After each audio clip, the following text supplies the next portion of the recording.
We're finally getting dual specialization. We're finally getting a version of the Emerald Dream in Classic, or at least an instance zone that we can go into and experience something new coming in Phase 3. With the announcement of the release date coming literally next week, we also heard a ton more information. Item sets, PvP item sets. We see quite a bit of the new runes, and there's some new systems. A lot of info to break down here today, guys. So I'm gonna try to give you a summary of everything that was actually released today. Now, there was a great video released from Blizzard breaking all of this down, so I would highly suggest just watching that whole thing. But if you want a quick summary of everything, then here we go. Let's just zoom right into it. So the new raid is going to be Sunken Temple. That is now confirmed, and it will be on a week-long lockout. Back to normal lockouts. No longer do we have those 3-day lockouts where every now and then you have to raid on weekends or raid 2 days in a row. But these are a 20-player raid with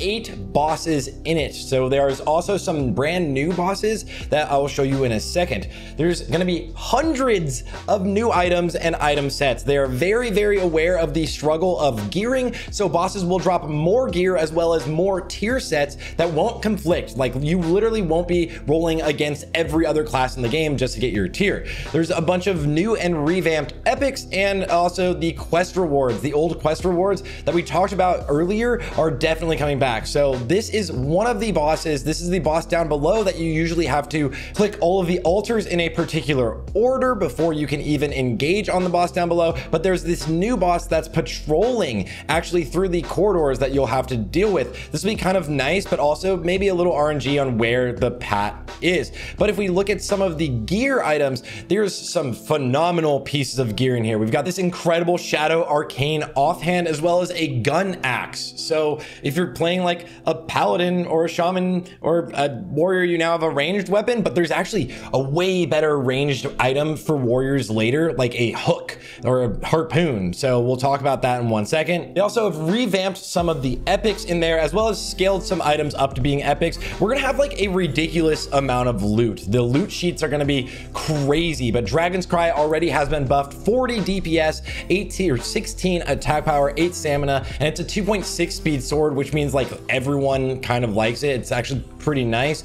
Embrace of the Wind Serpent, also an epic chest that is very, very solid. So there's a lot of loot we'll be looking at, as well as some like fun items, like they had those shades in Nomergan that didn't really do anything. There's a dagger that if you just do it with someone, one of you dies. It's like flipping a coin, but one of you dies. And now I'm in the middle, but they've also talked about redoing all of the quest items as well as quest rewards while leveling, as well as dungeon loot outside of the raid. This is one of the biggest qualms a lot of people had, is that you wouldn't want to run Scarlet Monastery outside of leveling, I guess, for loot. It's just not worth it. The gear in the raid is all you need, and that is now something that will be revamped. You can actually see the scepter here from Princess. The mace will also be phenomenal for your actual feral druids, which warriors, ferals, rogues, hunters, all melee classes are going to be a lot stronger now. And on the topic of loot, before we get to rune abilities, there is new PvP items. There's actually going to be a PvP set,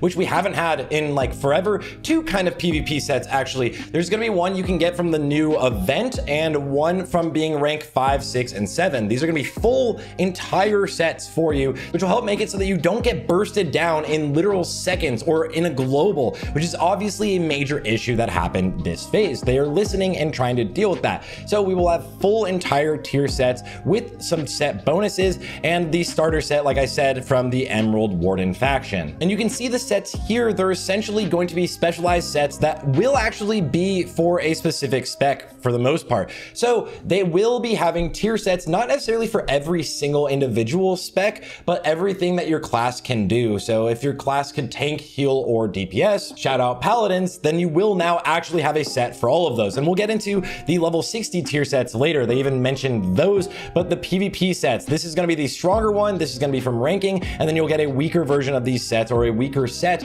from the PvP event. Now the Blood Moon event is still gonna be around, and you still actually can hold on to those commendations. If you were farming the commendations for honor to get all of the honor into the next phase, then you can hold on to those. They will expire 2 weeks into the phase. So make sure that you use them after the new phase basically launches so that you can try to rank up as fast as possible. But you can farm those honor currencies right now, the bloodstained commendations. There's going to be a new coin that drops here though called massacre coins. So next phase, when you kill people above level 40 or higher level, you will get these new coins. And there's going to be updated gear like a headhunter's barbed spear. Like I mentioned earlier, this will literally be a warrior item that you can have in your offhand that will stun or root people. Basically, you needed something to be able to connect, right? Well, now you have a 5-minute CD where you can root people. There's also finally a ranged hunter weapon, as you can see with this crossbow. Ranged hunters getting some love this phase, and we'll talk about that when we get to the runes, but that's actually pretty nice. The new event is both PvE and PvP. It'll give you experience, but also it will be a place for you to get like commendations and get reputation rewards. And that's gonna be basically like the Emerald Dream. We are entering into the Emerald Nightmare, and this is gonna be level 25 to 50, and the rewards in here are gonna be pretty dope, but you actually enter in through where the green dragons spawn in, which will be harder to do later, obviously, in the phases once the world bosses are there. But now there's going to be those portals around the world: Fairless, Hinterlands, not Ashara, Ashenvale. You just are going to go through those portals, and then it'll enter you into this instance zone that has some loot like this ring that literally has a proc to give you 66 spell damage. A ring that will give you 66 spell damage at level 50. And it's nice that this will also give you experience. So if you want to break up your leveling journey, you can head here to do that. You can also obviously go into the Nomergan raid like we did beforehand with BFD. That will give you a ton of XP, and they are buffing the experience we all get all the way up to max level. We are literally getting a 50% XP boost right at the start of the phase. Now, we did get the XP boost, the 100% XP boost, kind of halfway through phase 2, and it was a little bit too late. You were really exhausted with leveling, or a lot of people were. So get ready to make the leveling process a lot easier. You can definitely level in questing zones. You don't have to be stuck somewhere like Scarlet Monastery, although we might see a lot of people do Zul'Farrak or Uldaman quite a way up. And on that note, if you were saving some of the quest items, something like the Wastewander water pouches or the troll necklaces, you might have seen some players on the hardcore realms, some streamers just AFK sit there while turning thousands of those in and leveling every minute or 2 minutes. That's not going to be a thing anymore. You still can pre-quest, but it's not absolutely necessary anymore, especially because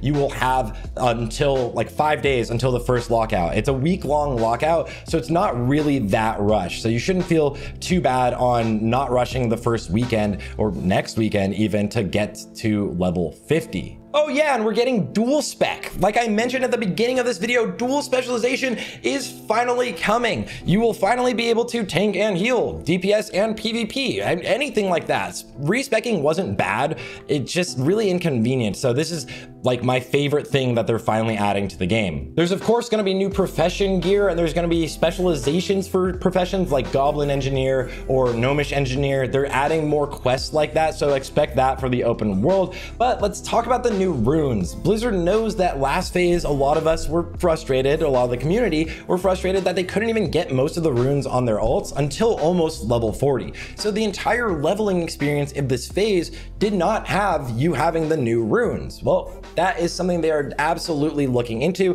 which means we probably can get the runes right as we start leveling in the new zones, or also some of the runes will even be available at the lower levels. So they will be available for you to be able to level up. And the new rune slots we are getting are going to be helms, bracers, and that's it. But warriors are also getting a new boot rune, which is going to be gladiator stance, as you can see in the background. But a lot of the runes that were potentially data mined are coming true, but not all of them. I would wager that the helm rune, it looks like the helm runes are like by far the strongest runes. So if you look at this for a shaman, which obviously needs some buffs, they will have a helm rune that will give them 100% of their intellect as attack power, and it'll also give them 30% of their attack power for spell damage and healing. This is something that shamans needed. They needed a little bit more damage and a little bit more healing, and they're gonna look just fine.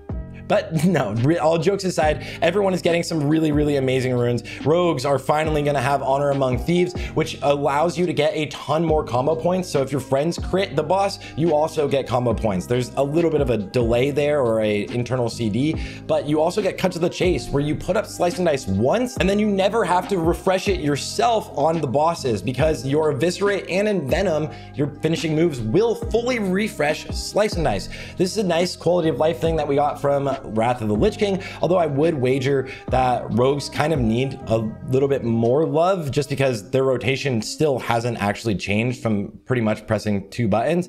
But there is a lot of nuance going into it. The class runes, I'll have a video breaking down all of the new runes that were shown, but if you want to look at them now, again, you can check out this video, which I'll have linked in the description, as well as it's probably over on Wowhead already. Well, what about world buffs? What's going on with that? Do you guys like them or hate them? Well, they're definitely staying in the game. The world buff we got from Nomer won't be available at max level, as well as the BFD buff still does go away at level 39 or at level 40. Realistically, it's like the last time you can get it, but there will be a new world buff that'll be kind of like a consumable, kind of like the Zanzas. If you ever raided back in Classic, Swiftness of Zanza is one of the most powerful consumables in the entire game. You have to get a reputation to be able to acquire one of them, and then you can only have one of them on you at a time. You just pop one and then buy a new one, so that you have technically 4 hours of it, so you have 2 of them.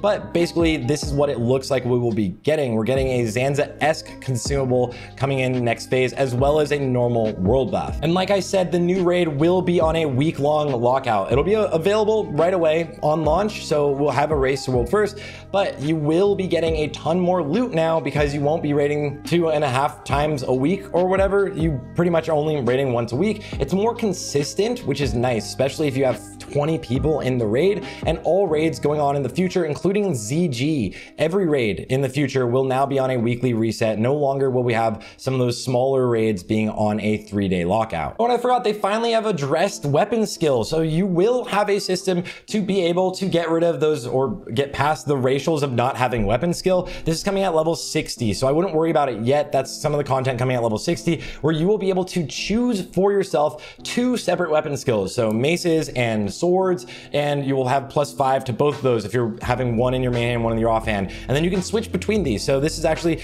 pretty great. You don't have to play a human or an orc, although orc racial is still pretty amazing, but that's like the most dope thing ever. And we're finally getting epic tier sets, like unique, very unique tier sets. And one of them that you can see here is the Night Slayer Hood tier set that is going to be for rogue tanks. You can see that the 8 set bonus makes it so that your Vanish, instead of putting you in stealth, makes you have a 90% magic damage reduction, which is obviously crazy. This is probably not all going into the game 100%, and they mentioned that multiple times, but there is a lot of itemization going on right now, and they're looking at actually adding tier sets to all of the specializations. So that is pretty much a summary of all of the info that dropped today. So dope. I'm really excited for next phase, guys, and I will have some videos covering everything individually, all of the runes, how the classes should be benefiting from their new talents, as well as the new runes, their new skills. Skills are going to be kind of a big thing for some classes,